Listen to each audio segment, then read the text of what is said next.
na 6:29, magsasagawa po ng malaking rally ang Iglesia ni Cristo sa susunod na linggo at ang magtatalaga po ng humigit kumulang 500 mga pulis ang gobyerno. At yung pagtatalaga na yan ng kalahating libong mga pulis ay dinepensa at pinaliwanag na Malacanang. Ito ang balita, Tuesday New Live. Magandang umaga!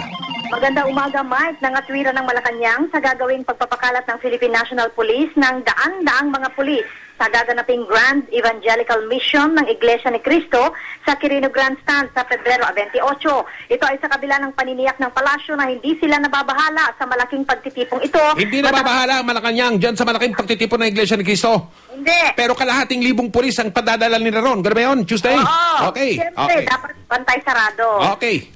Matapos sa mga lumabas na report na posible umanong samantalahin ito na ibang grupo para mabahiran ito ng kulay politika. Sinabi ni Presidential Spokesman Edwin Lacerda na tungkulin ng pulisya na panatilihin ang kaayusan at kapayapaan sa ganitong mga uri ng malaking pagtitipon. Ayon kay Lacerda, nais lamang makatsak ng gobyerno na walang mananamantala sa sitwasyon na posibleng pag-ugatan ng anumang gulo o karahasan. Patay sa report, tinatayang nasa 500 mga pulis ang ipakakalat ng PNP sa paligid ng Quirino Grandstand sa gagawing Grand Religious Rally ng INC. Pero gate ni Lacerda, walang dahilan para sila mabahala sapagkat tiwala sila sa pahayag ng liderato ng INC na ito ay para lamang sa paghahayag ng pananampalataya. Kapuso, Tuesday sa Gunyo ng GMA Super Radio, DGWB. Good